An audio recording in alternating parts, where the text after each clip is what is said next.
Welcome to linguistics info. और आज हम कुछ शॉर्ट क्वेश्चन आंसर्स देखेंगे चैप्टर 3 से रिलेटेड।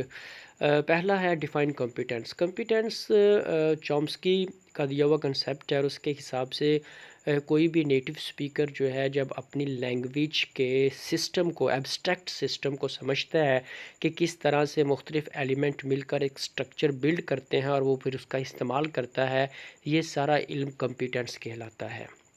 परफॉर्मेंस उसी इल्म को जब अमली तौर पर वो इस्तेमाल करता है वो परफॉर्मेंस कहलाता है।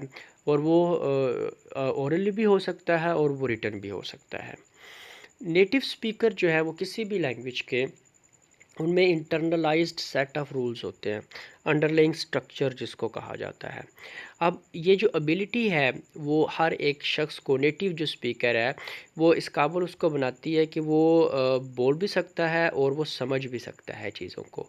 और जब वो इसका इस्तेमाल करता है प्रैक्टिकली, तो वो जो अटरेंसीज, एक्चुअल जो अटरेंसीज होती हैं, वो एविडेंस होती हैं उसकी कॉम्पिटेंस का, कि वो वाकई समझता है, उसको इल्म है कि किस तरह से जो है वो अटरेंसीज कंस्ट्रक्ट करनी होती हैं।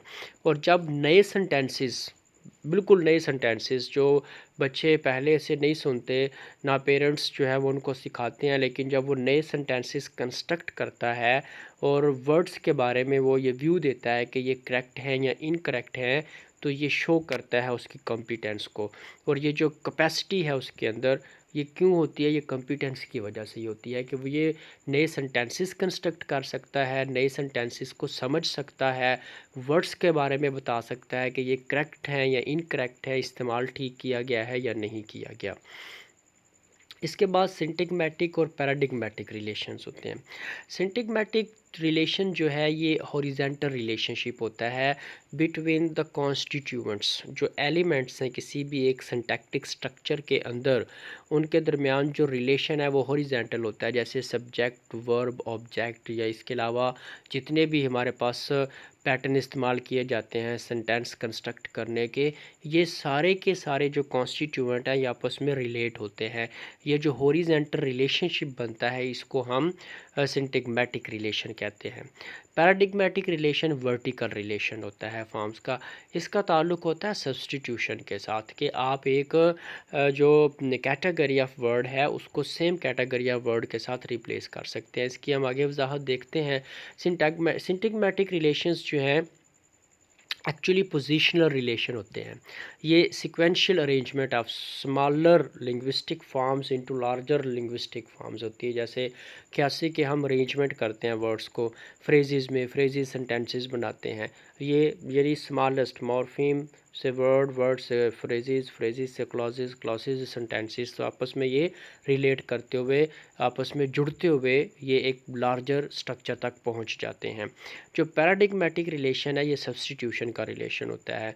इसमें हम लिंग्विस्टिक फॉर्म्स को, जैसे मैंने अभी कहा कि सेम कैटेगरी के जो है उसके साथ उसको रिप्लेस किया जा सकता है। जैसे आगे देखें कि nature purifiers the mind, beauty purifiers the mind. अब नेचर की जगह हमने ब्यूटी लगा दी है। अब जैसे नेचर क्लियर्स द फेसेस है, तो यहाँ पर ब्यूटी क्लियर्स द फेसेस आ जाएगा, या ब्यूटी प्योरीफाइज द माइंड आ जाएगा।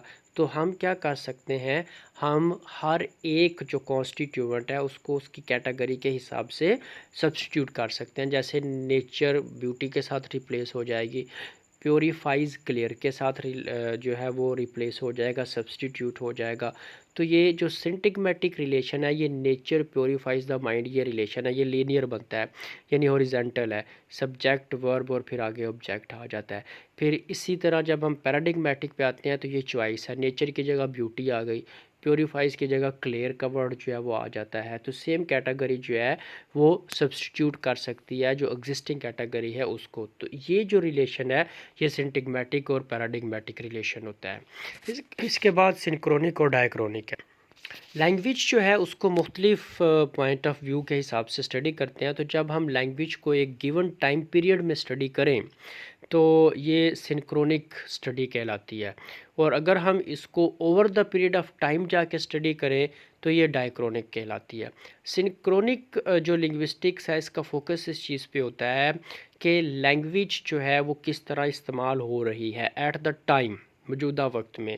और जो डायक्रॉनिक है उसका फोकस इस चीज़ पे होता है कि जो डिफरेंस आया है टू और more than two states of language over the decades उसको स्टडी किया जाए, यानी कि आज से 10 साल पहले लैंग्वेज जो है वो क्या थी और अब क्या है, मार्फोलॉजिकल क्या चेंज आया, फोनोलॉजिकल पैटर्न में क्या चेंज आया, सिंटैक्टिकल पैटर्न में क्या चेंज आया, आज से 20 साल पहले की कैसी थी और अब किस तरह की है। जब यूं इसको हम स्टडी करेंगे तो ये डायक्रॉनिक स्टडी कहलाएगी।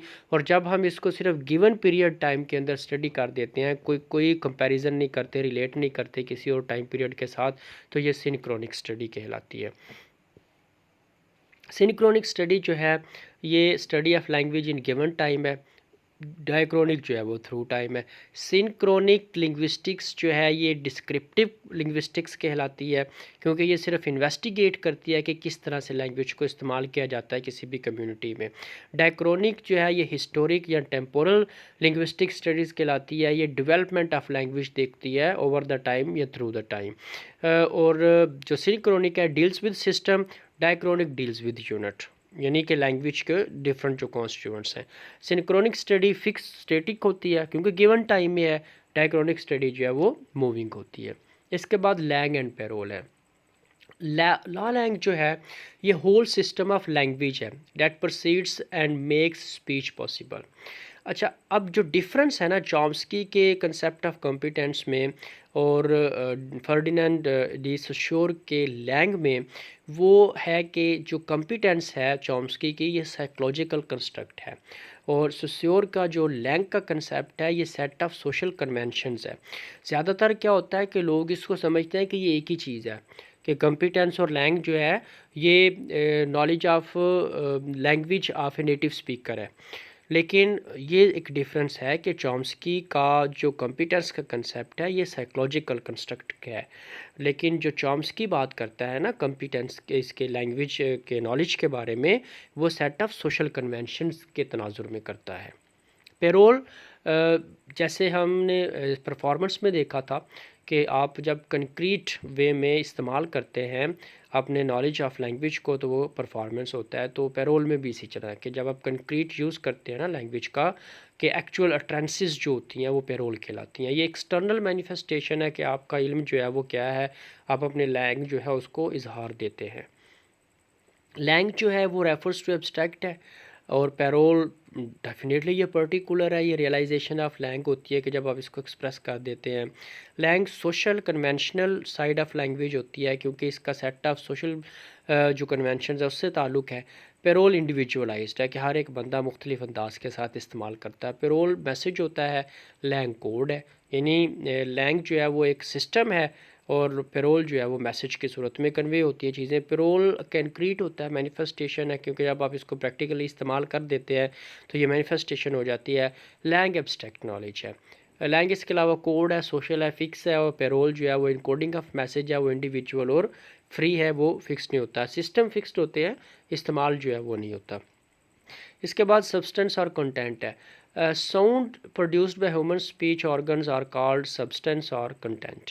और फॉर्म और एक्सप्रेशन का जहाँ तक ताल्लुक़ है तो सब्सटेंस जो है जब उसको आप शेप देते हैं डिफरेंट फंक्शनल कॉन्फ़िगरेशंस में, कि जब आप उसको अमली तौर पर इस्तेमाल करते हैं और मुख्तलिफ़ फ़ेल की सूरत में इस्तेमाल करते हैं, तो वो जो उसकी फॉर्म है वो होती है और उसका एक्सप्रेशन जो है वो बन जाता है। यानी कि सब्सटेंस जो है जब आप उसको मुख्तलिफ़ सूरतों में मुख्तलिफ़ अफ़ाल जो है उसमें इस्तेमाल करेंगे तो वो हमारे पास फॉर्म या एक्सप्रेशन बन जाएगा।